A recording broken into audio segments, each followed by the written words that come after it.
नमस्कार दोस्तों। कहानियों की श्रृंखला में आज सुनेंगे मन्नू भंडारी जी की कहानी सजा। तो आइए सुनते हैं उनकी कहानी। पप्पा का कार्ड आया है चाचा जी के नाम।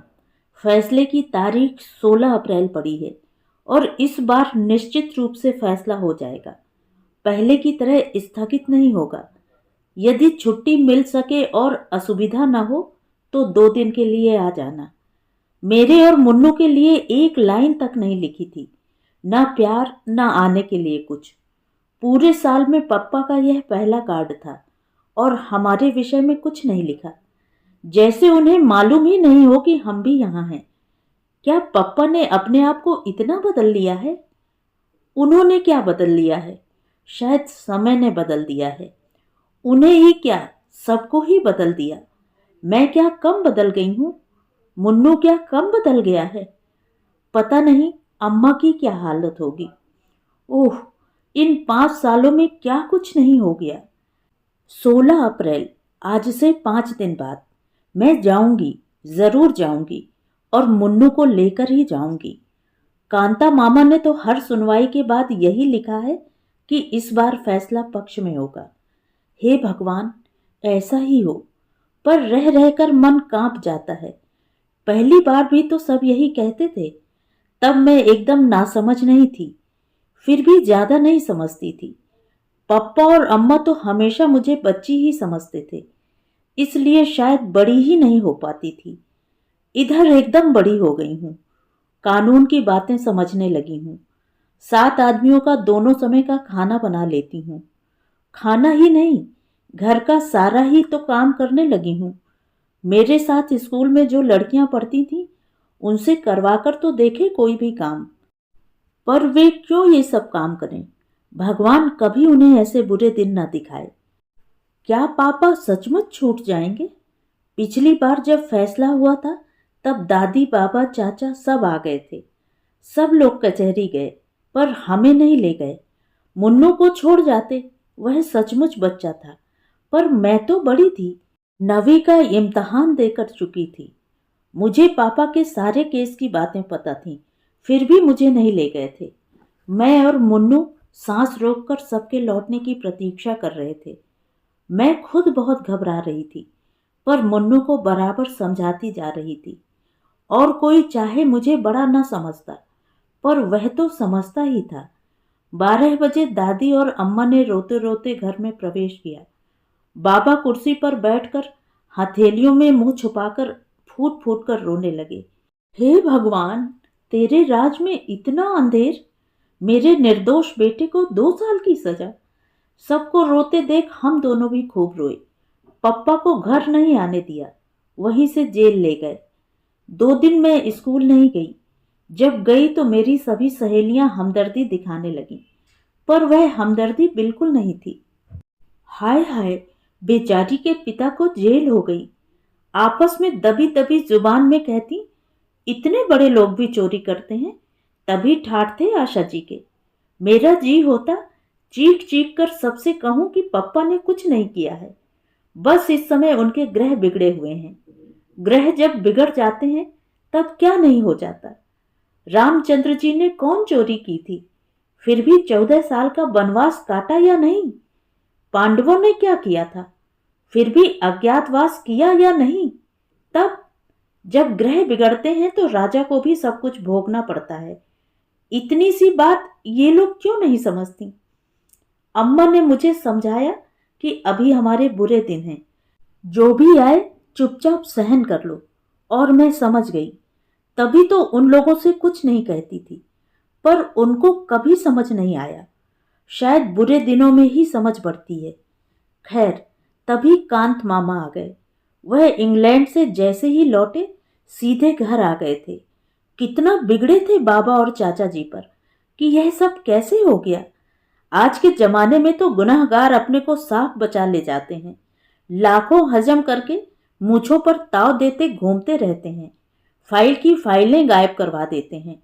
और एक ये हैं कि बिना गड़बड़ किए जेल भोग रहे हैं। बिना अपराध किए भी बाबा अपराधी की भांति चुपचाप सिर नीचा किए सब सुनते रहे। वह बेचारे कानून के छक्के पंजे क्या जाने। जब नहीं सुना जाता तो रो पड़ते। उस समय मुझे कांत मामा का व्यवहार जरा भी अच्छा नहीं लगता, पर कुछ कह भी तो नहीं सकता था कोई। वह हाई कोर्ट की अपील मंजूर करवाने के लिए भाग दौड़ कर रहे थे। इंग्लैंड से लौटकर कांत मामा अपने को बहुत कुछ समझने लगे। वह शायद बहुत कुछ होकर भी आए थे। उन्होंने सचमुच अपील मंजूर करवा दी। 25 दिनों बाद पप्पा छूट कर आए। मैं सोच रही थी उनके आते ही मैं और मुन्नू उनके गले से लिपट जाएंगे। पप्पा कितना प्यार करेंगे हमें। 25 दिनों से घर में मनहूसियत छाई हुई है, वह दूर हो जाएगी। हमारे अच्छे दिन लौट आएंगे। सब लोगों के आ जाने से और पप्पा के चले जाने से हमें तो कोई पूछता ही नहीं था। पहले घर में हम थे। खाना बनाया जाता हमारी इच्छा से, कहीं बाहर जाते तो हमारी इच्छा से। एकाएक जैसे हम कुछ नहीं रहे। मैं फिर भी कुछ समझती थी, पर मुन्नू कुछ नहीं समझता। किसी भी चीज की जिद कर बैठता।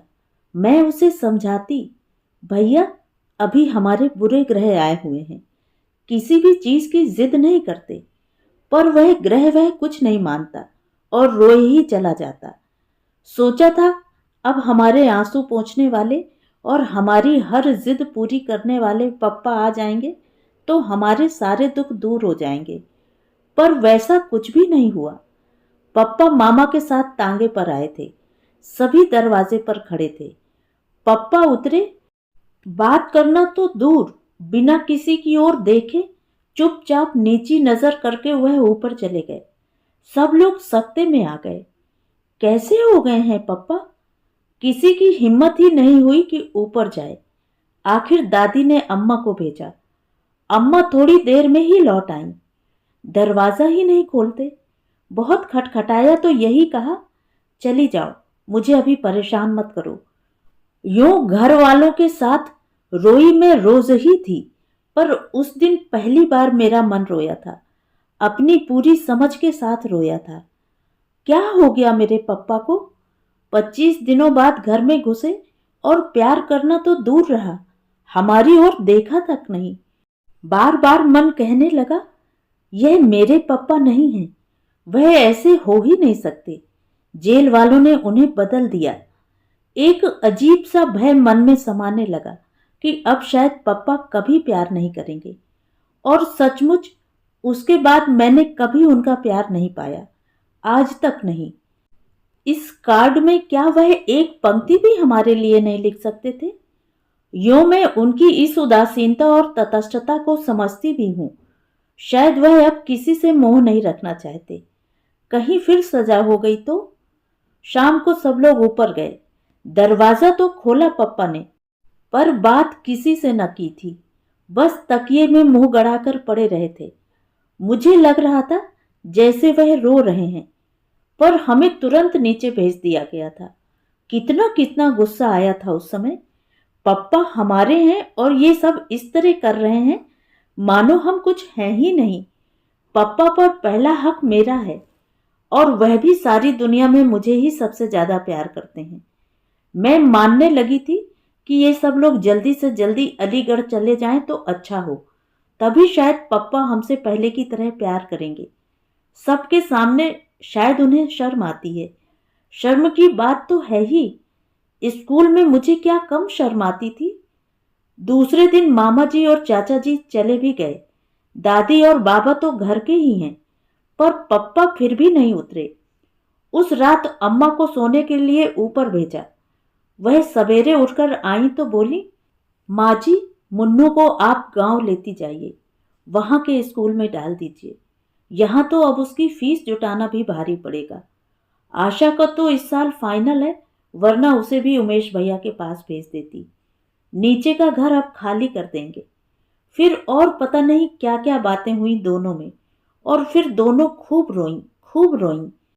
मैं किसी को भी रोते हुए देखती हूँ तो बिना कारण जाने ही रोने लगती हूँ। फिर उस समय तो रोने का बहुत बड़ा कारण भी था। मुन्नू चला जाएगा, कैसे रहेगा यह गांव में? वहां का स्कूल भी कोई स्कूल है? यहाँ इतने अच्छे स्कूल में पढ़ा, पप्पा वैसे चाहे सारे दिन चुपचाप पड़े रहें, पर इस मामले में वह कभी चुप नहीं रहेंगे। पर पप्पा कुछ नहीं बोले। शायद अम्मा पापा ने साथ बैठकर ही यह सब तय किया था। रो धोकर मुन्नू भी चला गया। हाँ, जाते समय पप्पा ने उसे सीने से लगाकर बहुत प्यार किया था। मैं पास ही खड़ी रही थी। पप्पा की आंखों से आंसू टपक रहे थे। मेरा बड़ा मन कर रहा था कि मैं आंसू पोंछ दूं, उनके दुख को दूर करने के लिए नहीं, पप्पा का प्यार पाने के लिए। मुन्नू दूर जाकर भी पप्पा के कितने पास हो गया। मैं पास रहकर भी शायद हमेशा दूर ही रहूंगी। पर पप्पा छोड़ने नीचे नहीं आए, कोई स्टेशन भी नहीं गया। जाता ही कौन? अम्मा अकेली निकलती नहीं, और मैं जाती तो लौटती कैसे? कोई महीने भर बाद फिर हमारा घर रह गया था, उसमें से भी मुन्नू चला गया था। मुन्नू ही क्यों, सप्ताह बीतते न बीतते सारा सामान भी चला गया। नीचे का मकान खाली कर दिया गया। पकाना, खाना और सोना बरसाती में। पास की छोटी सी कोठरी साफ करके मुझे पढ़ने के लिए मिली। पप्पा अब कुछ कुछ बोलने लगे थे, पर पहले वाले वह पप्पा बिल्कुल नहीं रह गए थे। बस सारे दिन चुपचाप लेटे रहते या कुछ पढ़ते रहते। कभी कभी गोदी में तकिया रखकर कुछ लिखते भी। मेरा बड़ा मन होता था कि देखूं वह क्या लिखते हैं, पर कभी हिम्मत ही नहीं हुई। कितनी ही बार पढ़ा था कि दुख में हिम्मत रखने वाले ही सच्चे वीर होते हैं। हंसते हंसते जो सारे दुखों को झेल जाए वही सच्चा पुरुष है। मेरा मन होता पापा को यह बात समझाऊं, पर क्या पापा यह सब नहीं जानते? फिर उस तरह मुंह छिपाकर तो वह पड़ा रहे जिसने सचमुच चोरी की हो। पापा को तो बाहर निकलना चाहिए, घूमना फिरना चाहिए। इस तरह रहकर तो वह सबके बीच अपने को अपराधी ही साबित कर रहे हैं। पर उन्हें कैसे समझाती? अपनी कोठरी में और कोई कष्ट नहीं था, पर भयंकर गर्मी के दिन और पंखा नहीं। रात जैसे तैसे छत पर कट जाती, पर दोपहर में तो छत पर बने ये कमरे भट्ठी की तरह जलते थे। छुट्टियों के दिन बिताए नहीं बीत रहे थे। अपनी किसी सहेली के यहाँ जाने की इच्छा नहीं होती थी। पड़ोस तक में जाना छोड़ रखा था। दुख में कोई साथी नहीं होता। बस एक गांठ बांध रखी थी कि जब तक ये बुरे ग्रह टल नहीं जाते तब तक सभी कुछ चुपचाप सहन करना है। जुलाई में बाबा की चिट्ठी आई। मुन्नू को 6वीं में भर्ती करवा दिया है और वह खुश है। हम सब ने भी मान लिया था कि वह खुश ही होगा। ऐसा मान लेने में ही हम सबको खुशी थी। साथ ही बाबा ने यह भी लिखा था कि शाम को उन्होंने एक दुकान में हिसाब लिखने का काम शुरू कर दिया है। 25 रुपए मिलेंगे, जिन्हें वह पप्पा के पास भेज देंगे। 50 उमेश चाचा जी भेजेंगे। मेरे सामने बाबा का बूढ़ा शरीर, झुकी कमर और धुंध भरी आंखें घूम गई। इस बुढ़ापे में वह अब फिर से नौकरी करेंगे। अम्मा ने बताया कि इन 75 रुपयों में ही उन्हें घर चलाना है। मैंने स्कूल बस छोड़ दी। 3 मील पैदल ही जाती थी। धूप हो या बारिश, चेहरे पर शिकन नहीं लाती थी। कभी कभी सोचती, पापा को सस्पेंड हुए 2 साल 3 महीने हुए। इतने दिनों में आखिर कितना खर्चा हुआ कि बैंक का सारा रुपया निकल गया। अम्मा के सारे गहने बिक गए और भी पता नहीं क्या क्या चला गया। वकील लोग शायद बहुत लुटेरे होते हैं। कभी सोचती, इससे तो पप्पा सचमुच ही ऑफिस का रुपया मार लेते तो अच्छा होता। कम से कम मुन्नू को तो अपने पास रख सकते और एक पंखा भी रख लेते। इस उमस में तो चमड़ी जैसे उबली जाती है। ईमानदारी करके ही कौन बड़ा सुख मिल रहा है। अम्मा को पता नहीं क्या हो गया था कि भीतर ही भीतर सूखती जा रही थी। कहाँ तो कुछ नहीं करती थी और कहाँ अब सारा काम हाथ से करने लगी थी।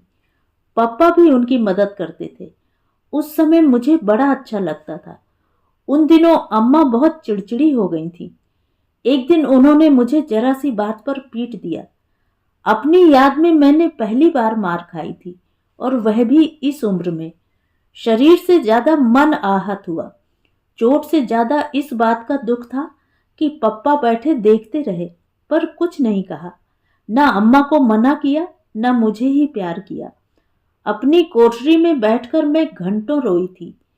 हे भगवान, सब दुख दो, पर मेरे पप्पा को पहले जैसा कर दो। वह पहले की तरह काम करेंगे तो मैं सब कुछ सह लूंगी। सुनवाई की पहली तारीख ही 6 महीने बाद की पड़ी थी। कांत मामा ने कोशिश तो बहुत की थी कि जल्दी जल्दी सारी सुनवाई हो जाए और फैसला हो जाए, पर कानून कांत मामा की इच्छा से नहीं, अपनी रफ्तार से चलता है। वकीलों का सारा खर्च मामा ही कर रहे हैं। जरूर मामी से छिपाकर कर रहे होंगे, वरना वह एक पैसा भी खर्च न करने दें। पहली सुनवाई बहुत अच्छी हुई थी। सर्दी में ठिठुरते हुए जब हमने यह खबर सुनी थी तो गर्मी की एक लहर ऊपर से नीचे तक दौड़ गई थी। घर की हालत बद से बदतर होती जा रही थी, खासकर अम्मा की। मुझे तभी लगता था कि कोई ऐसी बीमारी इन्हें लग गई है जो भीतर ही भीतर इन्हें खाए जा रही है।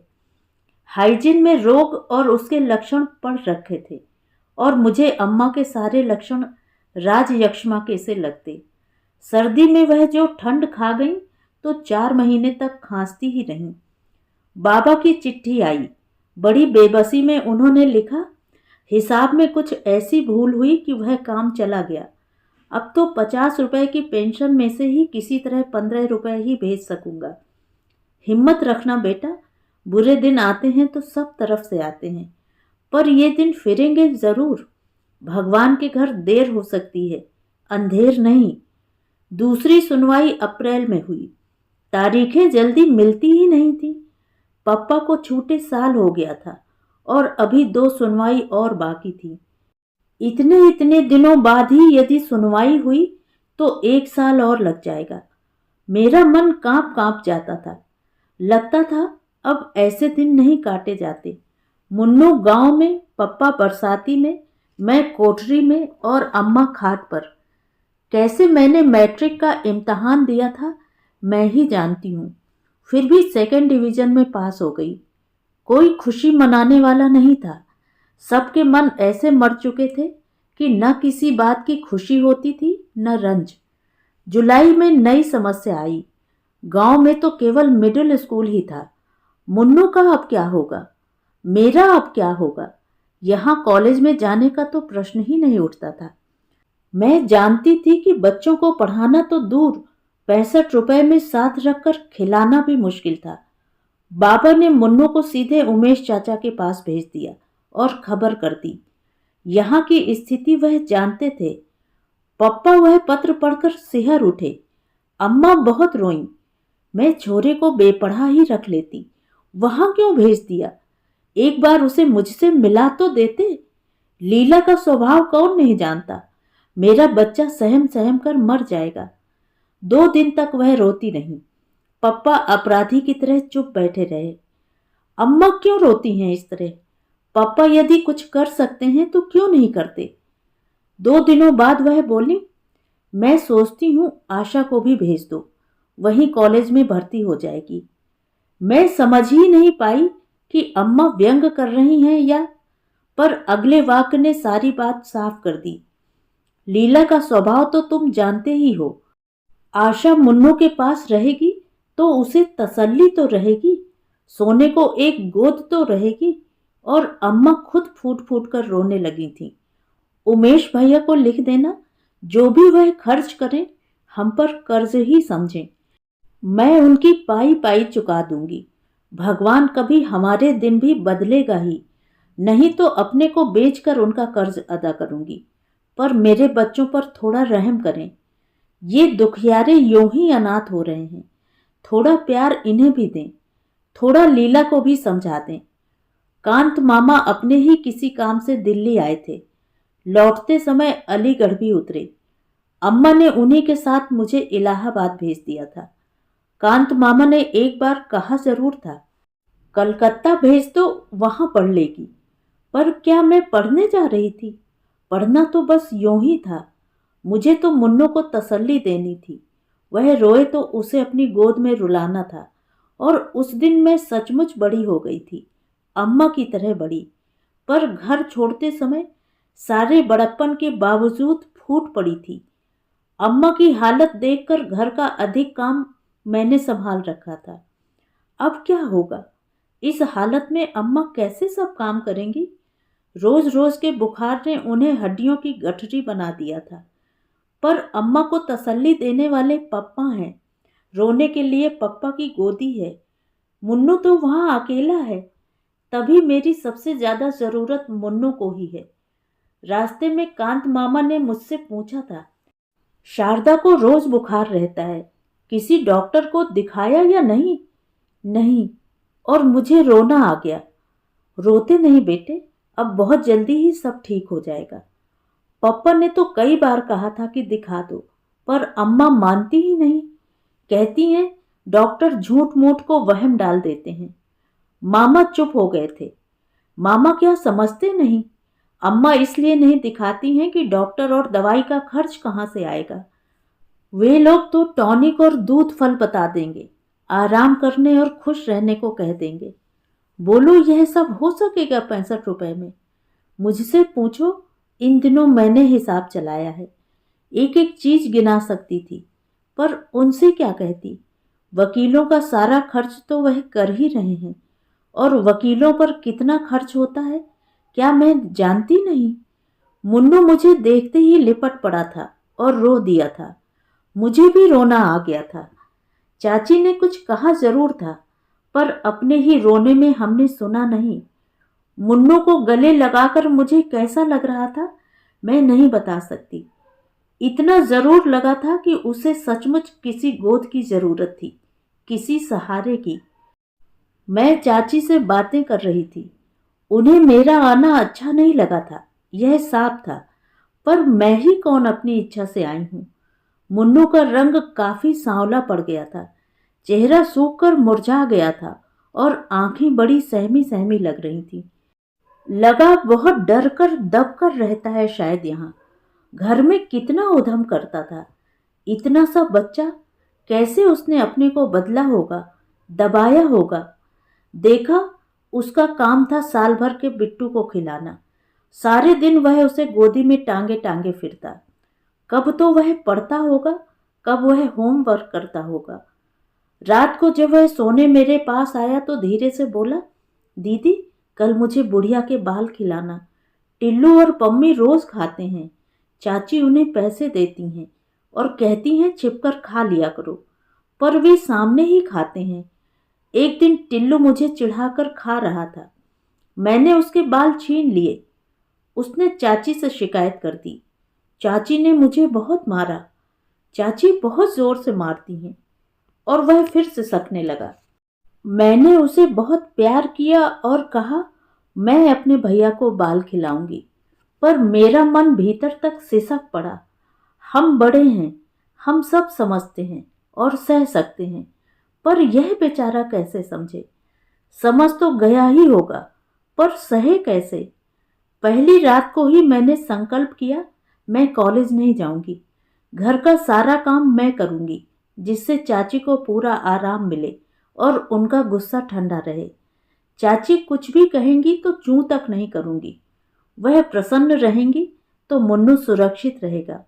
मुन्नू को रात में बैठकर पढ़ाया करूंगी। मैं चाची से भी जल्दी उठकर सबके लिए चाय बना देती, फिर जल्दी से टिल्लू और पम्मी को तैयार कर देती। तब नाश्ता देकर तीनों बच्चों को स्कूल भेज देती।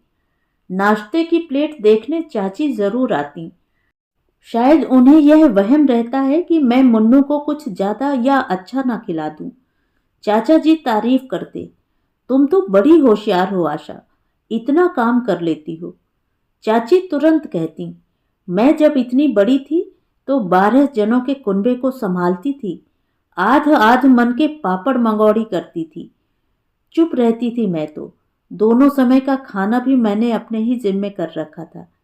रात में सोने जाती तो पैर मेरे तपते थे। कभी कभी मुन्नू को अपने पैरों पर खड़ा कर लेती थी। उससे पैरों को आराम मिल जाता था। पर मन, अम्मा कभी कभी गांव में काम करवाती थी तो पप्पा डांटते थे। मैं अपनी आशा को डॉक्टर बनाऊंगा, विदेश भेजूंगा।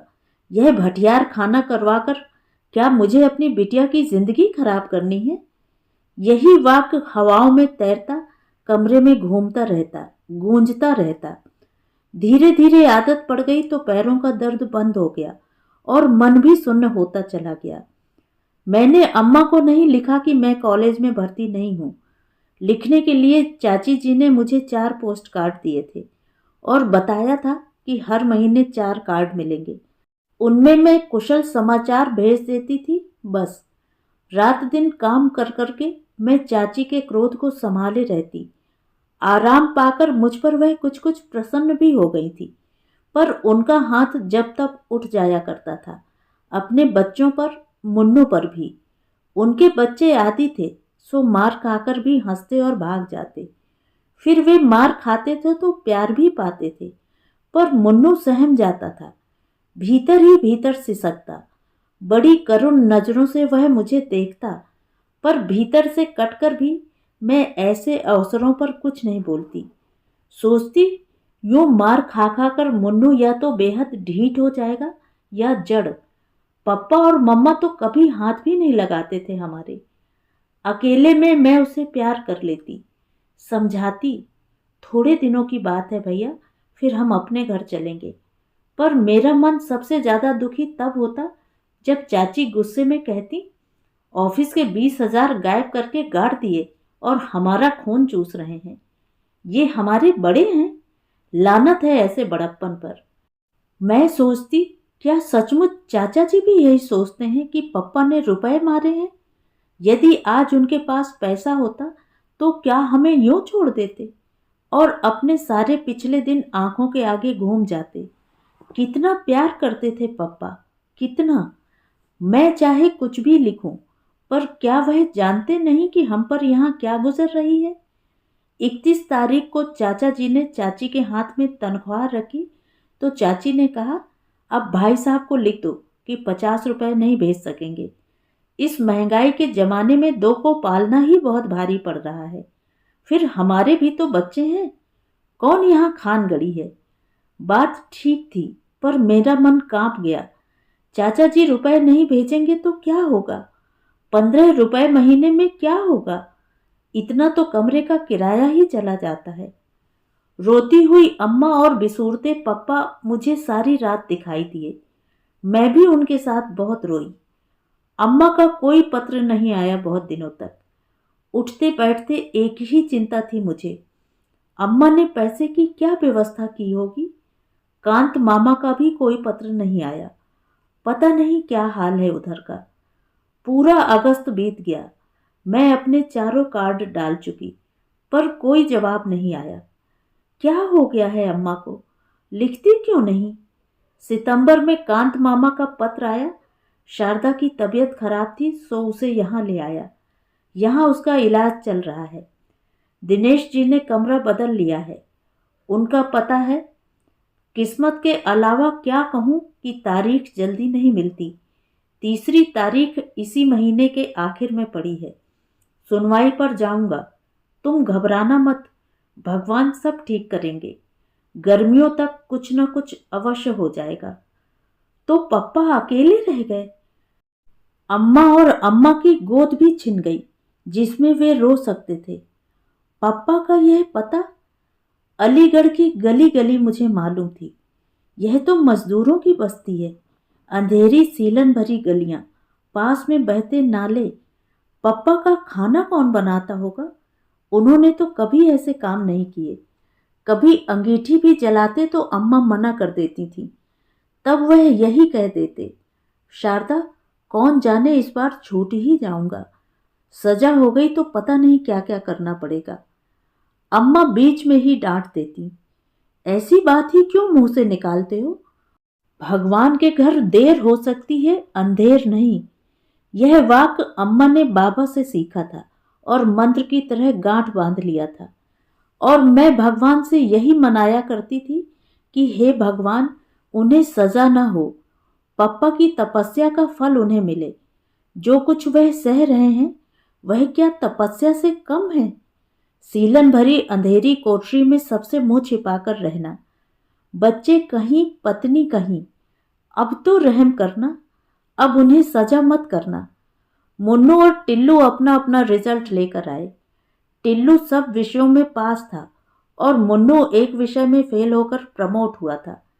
चाचा जी ने टिल्लू को प्यार किया। मुन्नू पास खड़ा आंसू भरी आंखों से टुकुर टुकुर ताकता रहा। चाची ने कहा, फेल हो गए ना, पढ़ने लिखने में मन लगाओ मुन्नू साहब, तब टिल्लू की तरह पास होगे। सारे दिन बैठे बैठे टसुए बहाने से पास नहीं हुआ जाता। आंख के आंसू गालों पर लुढ़क गए। कमीज की बाह से उन्हें पोंछता हुआ वह भीतर जाने लगा तो टिल्लू चिढ़ाने लगा, फेलू राम फेलू राम। उस दिन पहली बार मेरे लिए अपने पर बस रखना बहुत कठिन हो गया था। मन हुआ कह दूं, उसे पढ़ने के लिए समय ही कहाँ मिलता है। सारे दिन तो बिट्टू को खिलाता है, 25 चक्कर बाजार के करता है। पर चुप। जाते जाते मुन्नू ने एक बार चिढ़ाते हुए टिल्लू को जरूर जलती आंखों से देखा था। लगा उठाकर एक हाथ मार देगा, पर ना वह लौटा और ना कुछ बोला ही। कैसे हो गया है मुन्नू इतना सहनशील? चुपचाप सहने का उपदेश उसे मैं ही दिया करती थी, पर अब वह यूं सह जाता है तो सबसे ज्यादा कष्ट मुझे ही होता है। पर कोई उपाय भी तो नहीं था। मुन्नू की छुट्टियां हो गईं। सोचती थी कि शायद कांत मामा या अम्मा का कोई पत्र आएगा कि तुम लोग आ जाओ, पर किसी ने कुछ नहीं लिखा। पप्पा तो कभी कुछ लिखते ही नहीं। अम्मा कभी कभी 2 लाइनें लिख देती, मैं धीरे धीरे ठीक हो रही हूँ, तुम चिंता मत करना। लीला को आशीर्वाद, बच्चों को प्यार, चाची की मदद करना, तंग मत करना। मुझे हर बार लगता था कितनी झूठी चिट्ठी लिखती हैं अम्मा। पर धीरज की अवधि खिंचते खिंचते 1 साल तक पहुंच गई। पिछले साल मार्च में सुनवाई हुई थी और अब इस साल का अप्रैल है। अब तो मुझे लगने लगा था कि जैसे जिंदगी भर हमें इसी तरह रहना है, बस इसी तरह। अब मैं कभी कॉलेज में पढ़ने नहीं जाऊंगी। मुन्नू हर साल एक विषय में फेल होकर जैसे तैसे प्रमोट हुआ करेगा। अम्मा शायद हमेशा बीमार रहकर मामा के यहाँ इलाज करवाती रहेंगी। पप्पा वैसे ही सीलन भरी बदबूदार कोठरी में अपना खाना आप पकाया करेंगे। और तभी आज पप्पा की यह चिट्ठी आई, उनके हाथ की लिखी पहली चिट्ठी। मैंने 1000 बार उसे देखा, पढ़ा, छुआ, जैसे उस कार्ड को छूकर पप्पा की हालत का ज्ञान हो जाएगा। पप्पा ने हमें बुलाया नहीं, कहने से चाचा जी ले जाएंगे, पर इस बार जाएंगे जरूर, चाहे कुछ भी हो जाए। कांत मामा को लिखूं, वे ले जाएंगे। कल सवेरे 10 बजे फैसला है। हम दोनों कांत मामा के साथ आ गए। धर्मशाला में छोड़कर मामा अम्मा को लेने चले गए। पूरी उम्मीद थी कि इस बार जरूर आएंगी, पर वह नहीं आई। मामा ने इतना ही कहा, उसकी हालत लाने जैसी नहीं थी, फैसला हो जाए तो तुम लोग वहीं चलना। पता नहीं अम्मा किस हालत में है, मन बार बार कांप उठता है। मामा कुछ छिपा रहे हैं। मैंने भी अम्मा से कितना कुछ छिपा रखा है। आज कौन किसके बारे में सही बात जानता है। दूसरे को हल्का रखने के लिए सब अपने अपने दुख से ही भारी हो रहे हैं। पप्पा आए तो मैं और मुन्नू उनसे लिपट गए। पप्पा, शायद पप्पा को भी हम लोग ऐसे ही लग रहे होंगे। कितने कितने आंसू बह गए हम तीनों के। कांत मामा भी रो पड़े। शाम को दादी बाबा भी आ गए। रात में मुन्नू दादी से पूछ रहा था, दादी अब तो हम पप्पा के पास ही रहेंगे ना? तुम इतनी पूजा करती हो, अपने भगवान से कहो कि हमारे पप्पा को छोड़ दें। हाँ बेटा, अब तो पप्पा के पास ही रहेगा। रात दिन भगवान से यही तो कहती हूँ। चाची के पास तो अब कभी नहीं जाऊंगा। टिल्लू अपने को समझता क्या है? मैं अपने पप्पा के पास रहूं और फिर वह आ जाए। हर एक चीज में पछाड़ सकता हूँ, पढ़ने में भी, कुश्ती में भी। पहले फर्स्ट भी आया हूँ एक बार क्लास में। क्यों दीदी, आया था ना? मेरी आंखें भीग आईं। कितने दिनों बाद मुन्नू को उसके असली रूप में देख रही हूँ। टिल्लू ने उसे चिढ़ाया था तो इसने कुछ नहीं कहा था, चुपचाप भीतर बैठकर रोया था। शायद जानता था कि टिल्लू को कुछ भी कहने का अर्थ है चाची की मार। पर मुझे कितना बुरा लगा था उस दिन। कहाँ चली गई थी मुन्नू की बाल सुलभ ईर्ष्या और प्रतिस्पर्धा की भावना? क्या इतनी सी उम्र में हम लोग सब कुछ सहने के लिए ही बने हैं? मुन्नू दादी की खाट पर ही सो गया। मुझे बिल्कुल भी नींद नहीं आई। कल फैसला है, हम सबकी किस्मत का फैसला। कांत मामा बहुत आश्वस्त हैं, पर पप्पा के चेहरे पर तो कोई भाव ही नहीं। फैसला हो गया। मैं भी कचहरी गई थी। इस बार किसी ने रोका भी नहीं। वहां खास भीड़ नहीं थी। पप्पा में भला घर वालों के सिवा किसे दिलचस्पी हो सकती थी? पप्पा कटघरे में खड़े थे। हम कुर्सियों पर बैठे जज साहब के आने की प्रतीक्षा कर रहे थे।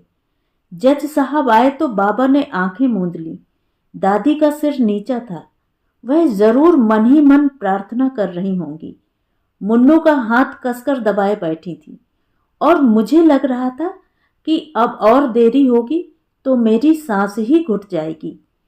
कानूनी भाषा में जज साहब ने क्या क्या कहा मुझे कुछ समझ में नहीं आया, पर आखिरी वाक्य समझ में आ गया। मुलजिम को रिहा किया जाता है। मैं मुन्नू का हाथ हवा में उछालकर एक तरह से चीख पड़ी, मुन्नू, पप्पा रिहा हो गए, रिहा हो गए। पर एकाएक ही दादी और बाबा फूट फूट कर रो पड़े। मैं भय से कांप उठी। कहीं मैंने गलत तो नहीं सुन लिया? पिछली बार भी तो ये लोग इसी प्रकार रोते रोते घर में घुसे थे। पर बाबा का वह वाक्य, मैं कहता था ना बेटे, भगवान के घर में देर है अंधेर नहीं। देख, पर पप्पा को क्या हुआ है? वह खुश क्यों नहीं हो रहे? उनका भावहीन चेहरा, गड्ढे में धंसी हुई निस्तेज निर्जीव आंखों में से खुशी की चमक क्यों नहीं आ रही? वह ऐसी पथराई आंखों से बाबा को देख रहे हैं मानो उन्हें बाबा की बात ही समझ में ना आ रही हो। मैं दौड़कर पप्पा से चिपट गई। पप्पा, आप बरी हो गए। सुनते हैं आपको सजा नहीं हुई, सजा नहीं हुई आपको। पर पप्पा फिर भी वैसे ही रहे, मानो उन्हें विश्वास ही नहीं हो रहा कि उन्हें सजा नहीं हुई है। तो ये थी कहानी। कहानी आपको कैसी लगी कमेंट करके ज़रूर बताएं। और अगर मेरे द्वारा सुनाई हुई कहानियाँ आपको अच्छी लगती हैं तो मेरे चैनल को सब्सक्राइब ज़रूर करें, लाइक करें और अपने दोस्तों और परिचितों में शेयर भी करें। बेल आइकन दबाना बिल्कुल भी ना भूलें। धन्यवाद।